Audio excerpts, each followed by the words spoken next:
Hey y'all. So this is like my 6th video at this point. I'm really super duper proud of myself. But right now I'm charging my car. It's going so slow. I'm hungry.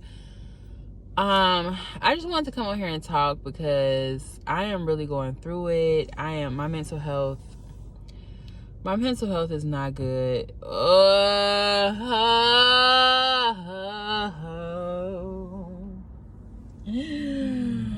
Oh my gosh. I don't even know. I just want to chit chat. And talk. And I'm gonna try not to look at the camera because I can't be looking at myself. Even though I look so pretty, like my skin is looking really good.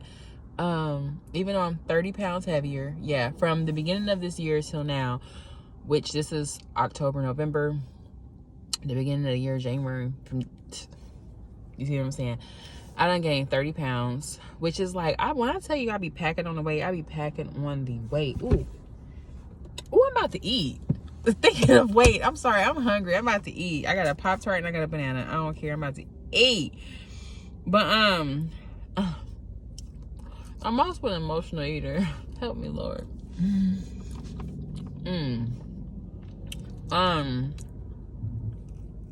I am like an emotional eater or whatever. Well, I really am hungry right now. That's number one. But what kind of hungry? I ain't starving, but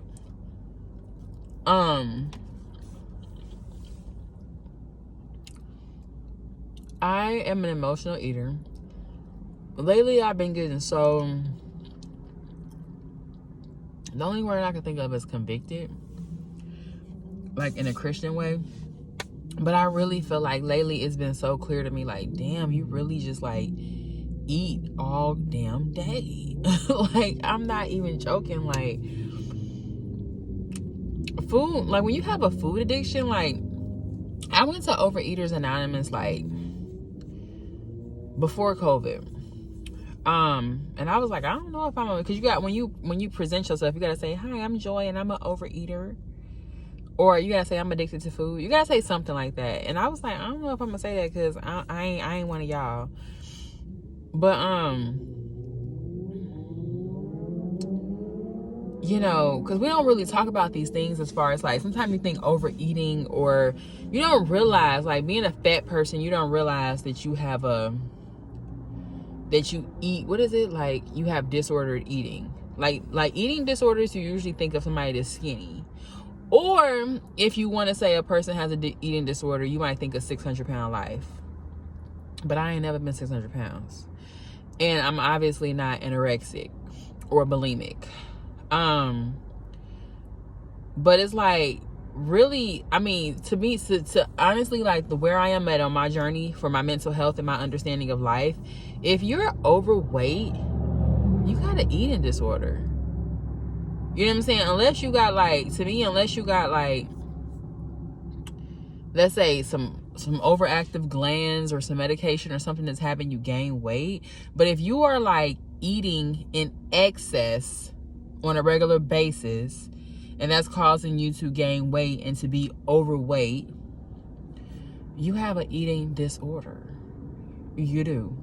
That's disordered eating. You're not eating in proportion to what the fuck you should be eating.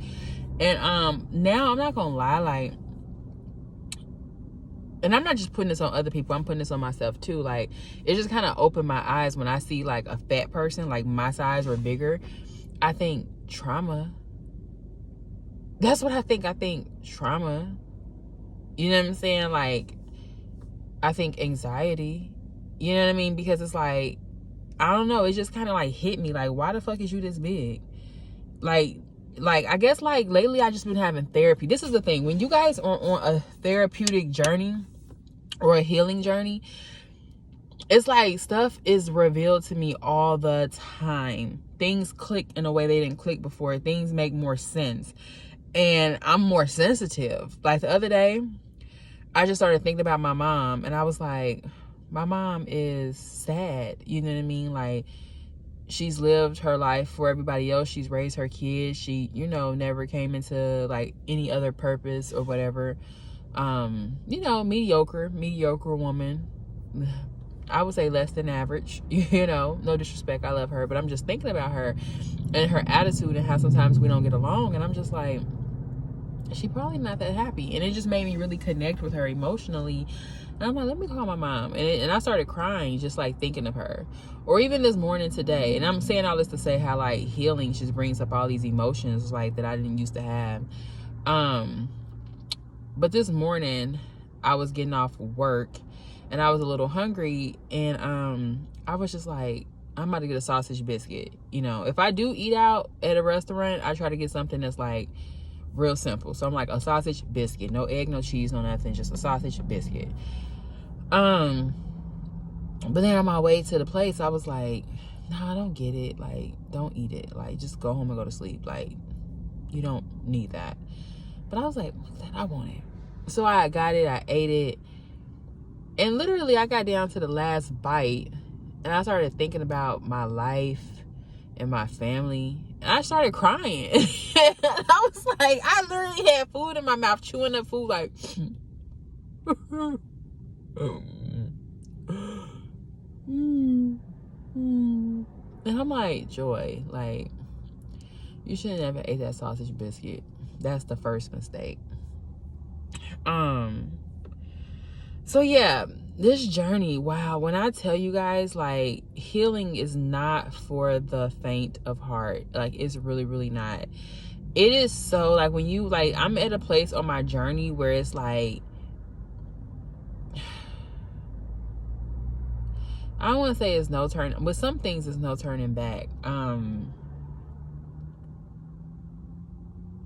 It's just hard. Like, I gotta get better, because some things just don't sit well with me. I was on the phone with my mom yesterday, and I was just telling her like how I've pretty much, like, unfortunately, like, I've really isolated myself, like, from my family out here in California, because my mom is in Indiana. So I was talking to her and I was just like, in California, like, I really don't talk to a lot of people or whatever.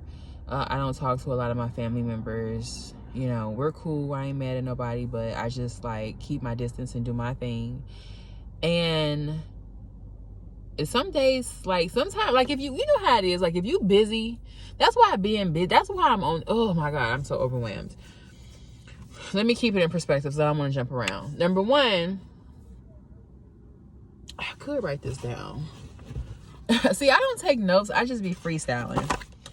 But anyway, do I got a pen? Because I was just thinking of something. Anyway, I remember it, so whatever. We'll just go with it. If I remember to say it, I do. If I don't, it'll be in another video. So anyway, I was just telling her how, like, I'm just by myself or whatever. I've, like, pushed away from people. I don't want to talk to people or whatever. And part of her was just like, Joy, don't do that. Like, you know, they're your family. Just, like, kind of, she was just, like, asking me what I don't like about certain things or what triggers me, you know. And I was like, this or that triggers me. I don't like to be around this. I don't like to be around that. Like, I'm very sensitive to toxicity. Like, if you're not healing, trying to grow, trying to do better, mentally, spatially, physically, I can't. I really can't. I'm triggered by myself. Like, you hear me say I can do bad all by myself. I couldn't do bad all by myself. I can't. I'm so sensitive to other people's energy. It is crazy. Like, I didn't get into all the labels of intuitive or empath until I started this journey, and I don't really know where. Like, I feel like I'm intuitive. I'm an empath, but I'm not like intuitive empath, you know, go to Joy for results. It's not like that, but it's like, I think where I am on my journey, I naturally have these gifts. I will say that. I used to just think, oh, it's just normal, this is just how I am, everyone's like this. But I've had to learn, like, oh no, everyone's not empathic, everyone don't feel energy, everyone's not intuitive. But I will say, I could definitely see how these type of gifts can weigh on you, because it's like, you can see so much shit even when you're not looking. Like it's literally how I see the world. Like, if I'm at someone's house and they're stressed out and they're just, you know, being toxic, you know, I'm just gonna say being toxic, the conversation, you know, what they may be doing, if there's guests, other people coming in and out the house. I'm not trying to read body language. I'm not trying to read in between the lines. I just can't help but see it. You know what I'm saying? I can't help but see it. I can't help but feel it. I can't help but see the facial expressions. I can't help but feel what you're not saying.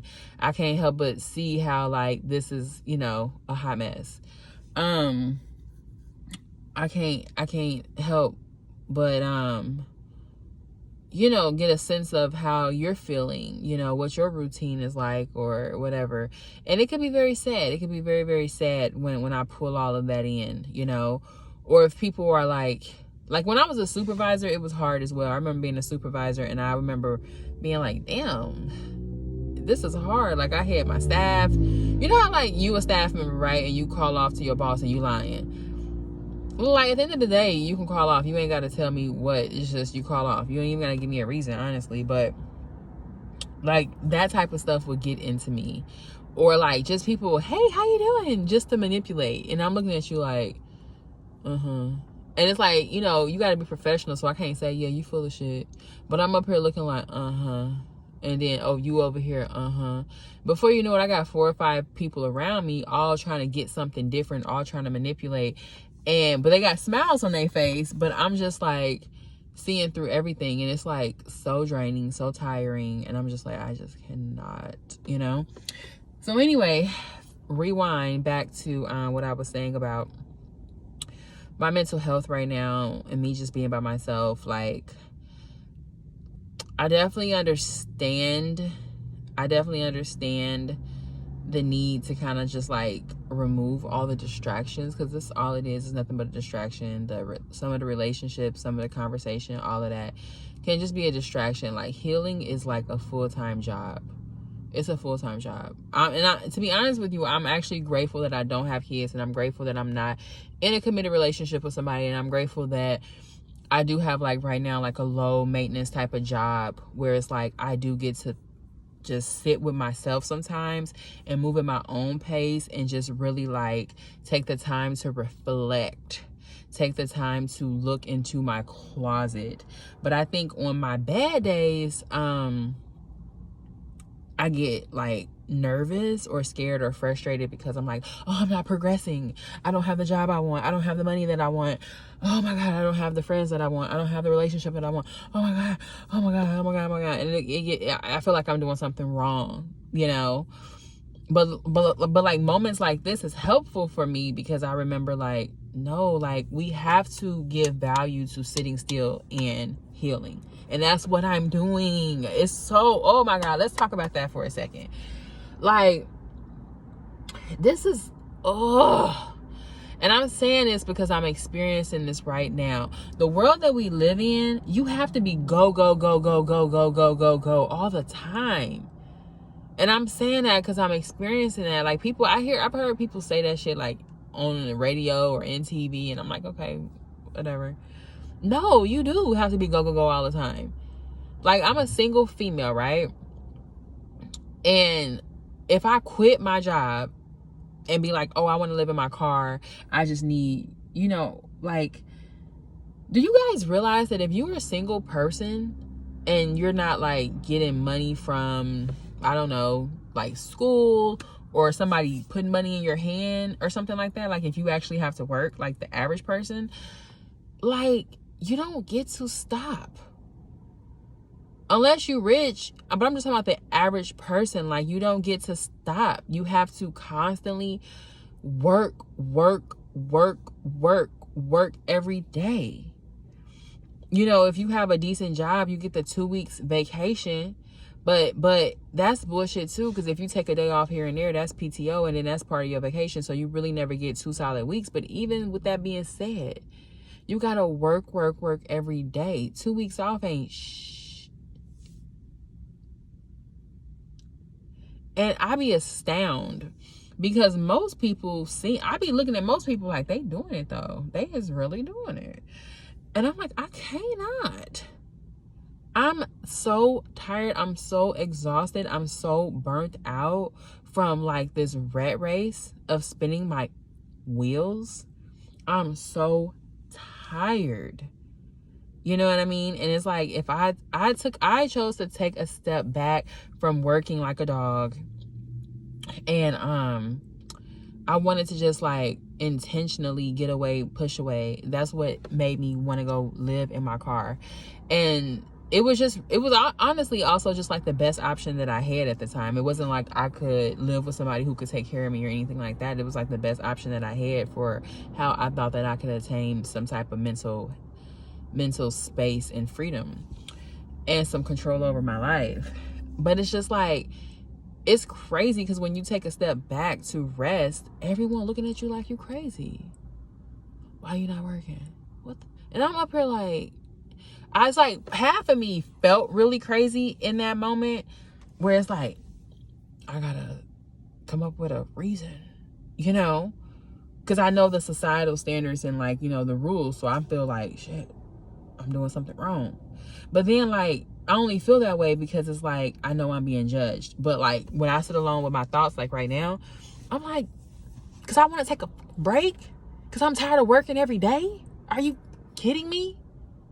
Like you have to be out of your mind if you think I have to apologize for that. If anything, I'm not wrong. This world is wrong. I have to be a slave every day. You know what I'm saying? Or go to a job that I don't like, or just give me some time. Like, everybody don't know what they want to do. Like, it's crazy because it's like, for so long, I attached my purpose in this world to like a career. It's like, if you ask anybody what your purpose is, most people will give you some type of career related response, some type of like money related outcome response. And it's just like, no, not for me at this point in time. Like, I'm beginning to understand what my purpose is at this point in time. Right now, my purpose is to heal. Like, I think I've been sent into my family to be the one to help to break generational curses and to plant seeds of like productivity, seeds of like positive mental health, seeds of like just taking the wool from over folks' eyes and helping people get to a better level. And I was thinking the other day, because that's my purpose, I have so many like attacks on me, spiritual attacks on me, where it's like, some of these, I don't know if they demons, I'm guessing, want to see me fail, want to see my family stay in the same cycle, like the same cycle. But I'm the truth teller. I'm the one who's come into the world to be like, nah, family, this ain't it. But there's been so many attacks on me, so many attacks on my mental health, where it's like, I just gotta fight through it. And once I get through it, shit's gonna be gravy. Shit's gonna be real gravy. But I'm like, that's really all I ever think about, is like me healing, me getting better, me getting to a financial place of stability, a stable financial place, and me helping my family. Like, I want my family to be good. I want my mom to be good. I want my sisters to be good. Like, my family has suffered a lot when it comes to mental health issues. My car is done charging. When it comes to mental health issues, when it comes to like poverty, my family has really suffered a lot, you know, through the years, through the generations. And that needs to stop. That needs to really, really stop. And so me taking this time to heal, I'm just learning so much about myself.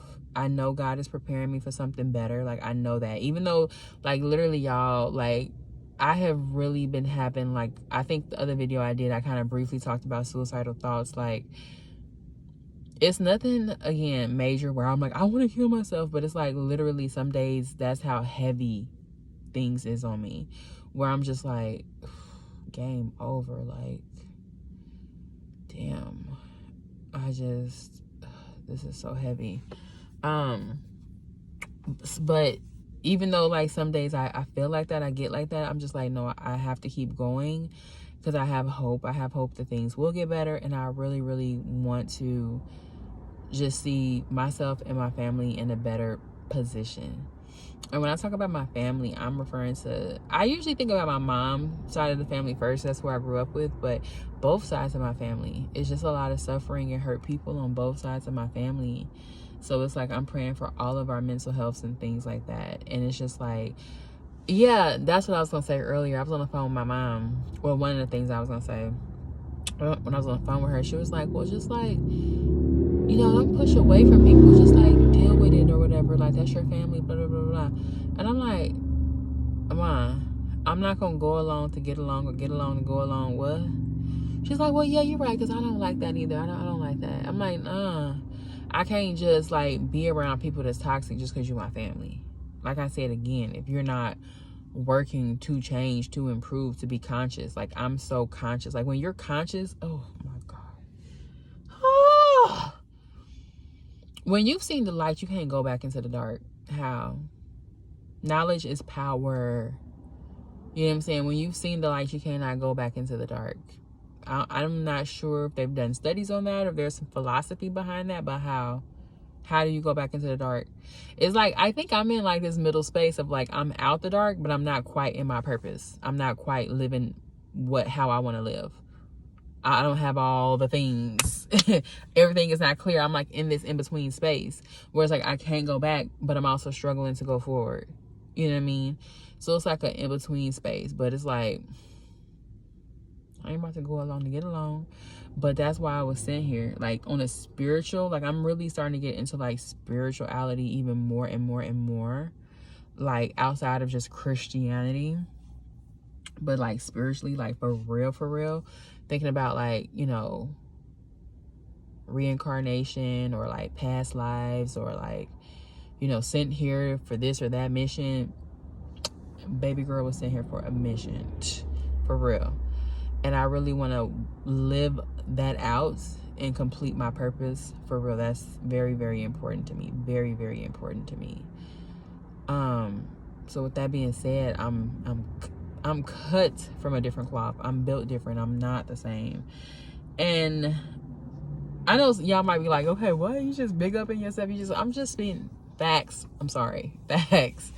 Because it's like all a part of my healing where I'm just like understanding and, adding things up.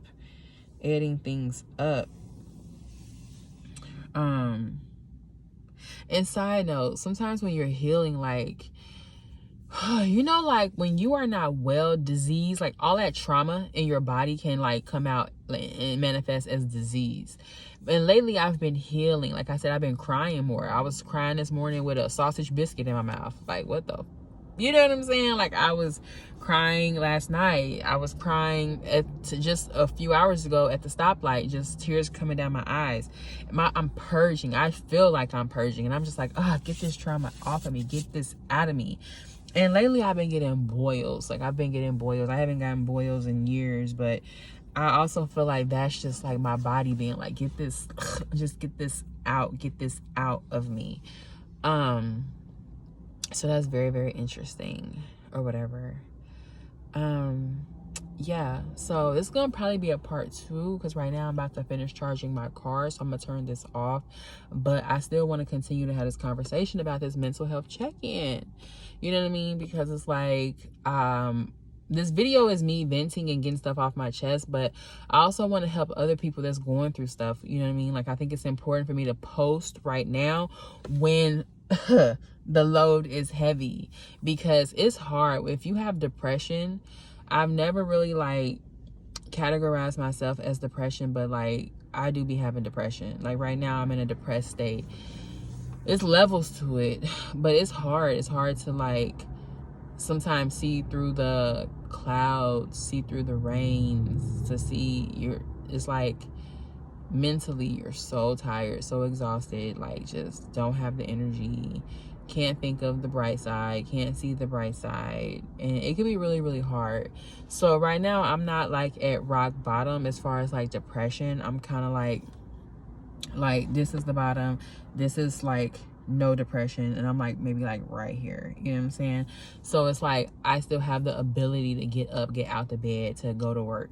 Even though I might have an attitude, I can still like get things done. So I just kind of want to share that with you guys of like how I get things done, or maybe some things that kind of help me not fall deeper.